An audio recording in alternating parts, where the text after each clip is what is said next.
Before I start with this presentation, I just want to say that this is my personal tool. I pay it with my own money. I did not receive any kind of compensation, financial or otherwise, from the producer, distributor or anybody else. Hello!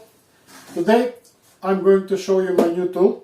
I bought myself a scroll saw from EINHELL with a very long name. It is the model TC-SS 405E. This is a very unusual tool for my workshop because my workshop is a working one. I produce stuff from metal and wood. And the main reason why I bought this tool is increasing number of my grandchildren. I hope to produce some wooden toys for them in the future, and this is a very nice tool for it. I'm going to use this box just to show you some simple characteristic of this model. It has a working plate that can be rotated to 45 degrees. It has an exhaust for the sawdust. It has a clamp for holding the working piece. Speed can be regulated from 400 to 1600 movements in a minute, and it has a potential regulation, as I said. So I don't want to talk anymore. Let's open the box and see what is inside.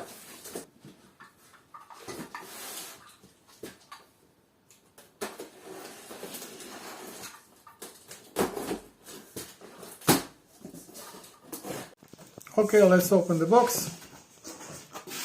At the top we have one spare saw. I'm going to talk about them later in the video. And this is the complete package of this product. Okay, so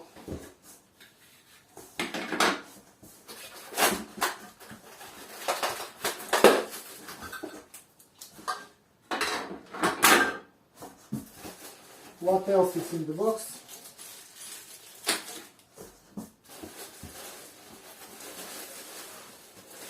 And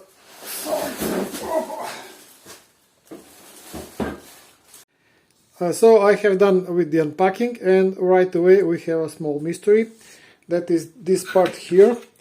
This part obviously does not belong to this machine. I have checked also with the documentation and also looked some videos on the YouTube. And this is probably part from another machine that somehow ended up in this box with this scroll saw. To be honest, when I bought this machine, this was last on the shelf. It was displayed together with the other tools in the store, and probably some spare part from the other machine ended up in the box with my scroll saw. Anyway, I'm going to put this aside and to show you the real spare parts. This is a set of 4 feet and 2 keys, hexagonal. As I mentioned, I have a spare blade, and this is the jig for the holding the guard and the protection for the eyes.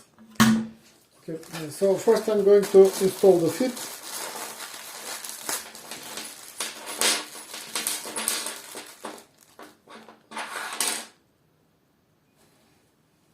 As you can see, a simple rubber fits with no attachment at all.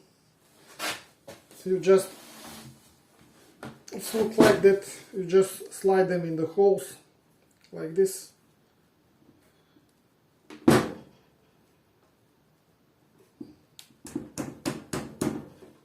And that's it. For the 2 feet at the front, I'm going to use another approach. I'm going to slide them like this, and then I'm just going to press the machine. I think this is a better approach. So next step is to attach this guard holder. I'm going to unscrew these 2 screws and the other one.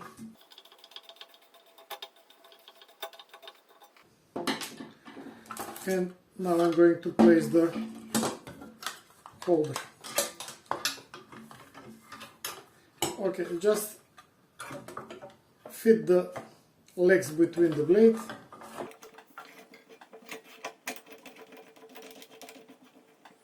This will help.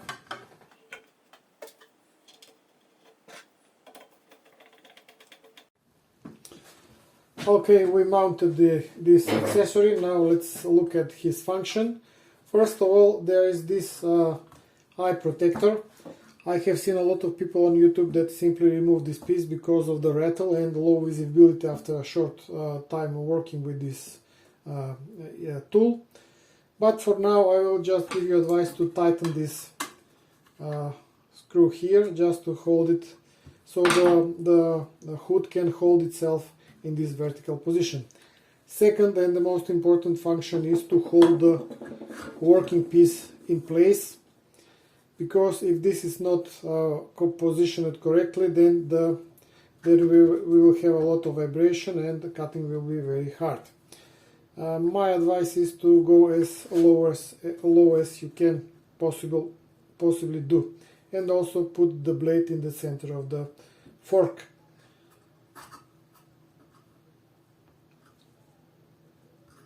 No.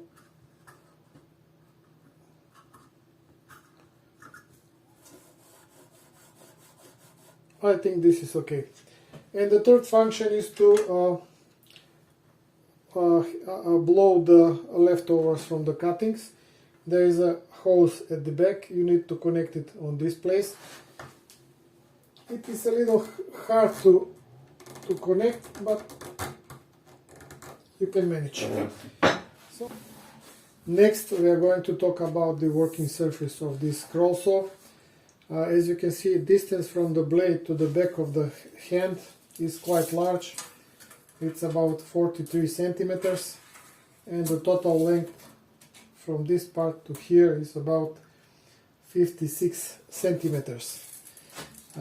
Dimension of the diameter is 25 centimeters.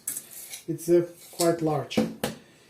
This saw has a capability to cut under the angle from 0 to 45 degrees, and regulator for the that is on the lower side of the working plate. Okay, let me show you the position of the regulator for the angle of the working table. This is the knob, and we can put our table in position from 0 to 45 degrees. But I would like to mention that there are a few things also that we need to do. First one is to adjust the angle of the holding fork for the working piece. I tried before making this shot to loosen this screw here and to show you how you can adjust the angle, but as you can see it is very tight, firmly tightened, and as you can see there is also damage here. In the first try I managed to damage the screw, so I don't recommend to untighten this piece or to simply to replace this bad material, not with some more quality one. And the third thing is there is also a knob here. It is a nut that regulates the depth. It serves as a support for the working plate when you angle it like this, so maybe it's better to have some rubber piece also here on the cap just to lower the vibration, but this is a very cheap saw. So that is about the position of the working plate. So the working part of every scroll saw is the saw blade. There are two types of the saw blade. First one is a saw blade with the pins. You can see two small pins at the top and two small pins also at the bottom. With their assistance, it's very easy to hook up the saw to the jig for holding. Second type are pinless blade. They don't have these pins here, and in that case we need to have a clamp here and clamp there, down there, to hold the blade in position. This type of the scroll saw can use the both types of the blades, with the pin and without the pin. Now I'm going to show you how to mount the blades with the pin, and after that how to mount the pinless blade. That was very hard for me to pronounce. I hope that the Google Translate will do the translation nicely. Okay, let's start. Procedure for mounting and dismounting the blade with the pins is very easy. This here is a quick release clamp. We need just to release it like this, and then the blade is free. There is the same type of the hook below, and it is very easy to mount and dismount this type of the blade. This quick release handle can be turned in order to additionally tighten the blade if there is a necessity for that, or to loosen it in the other case. Lose it in the other case.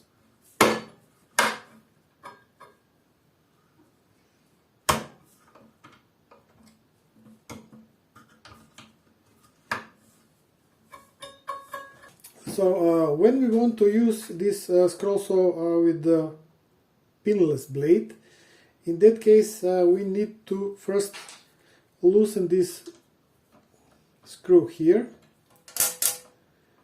and then to insert the blade on the position like this.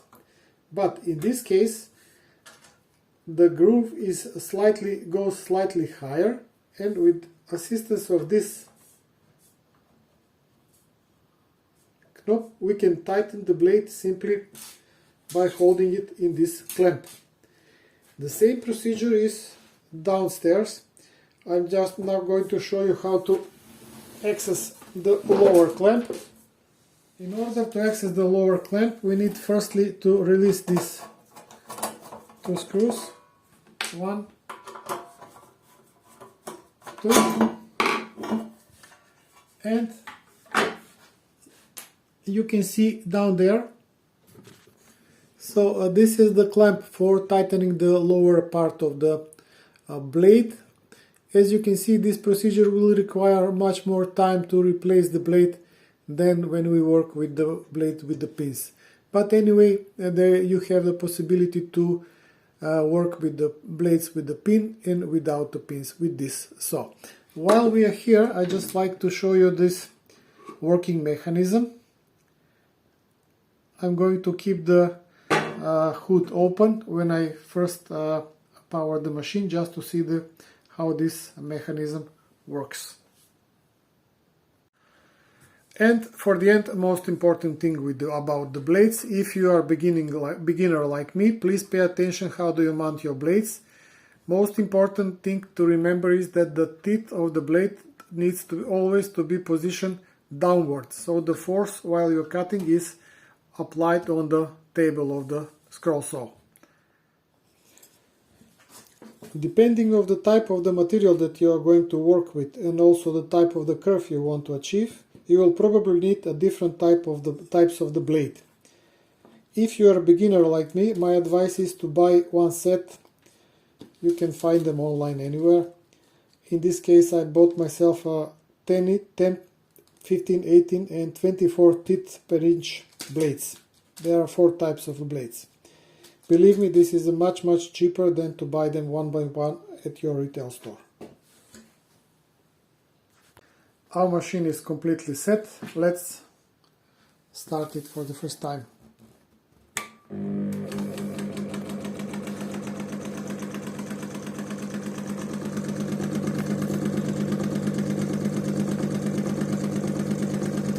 This is at the lowest speed, 400 rotation per minute.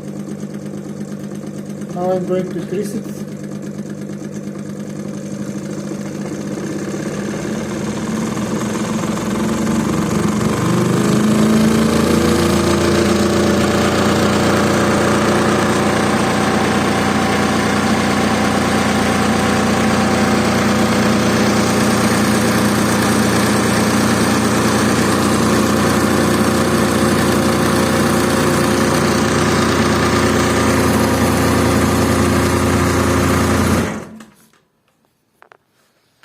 So nothing starts to fly, everything's working okay, and I'm going to close this hatch now.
For my second try I will use this old piece of wood flooring, it's a laminate, and I will try just to follow some curve.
So this is the result of my work.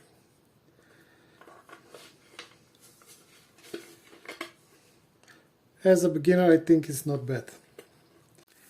So you have been witness to my first experience with this scroll saw and the scroll sawing in general. I can say that the work with this machine is fun. For me it's looked like a toy, but my intention is also, as you can notice, to make some toys with it. This is the end of my video. I have enjoyed making it. I hope that you enjoyed watching it. You are always welcome to subscribe to my channel, to visit my other videos, and to leave a comment. Thank you once again and have a nice day. Bye.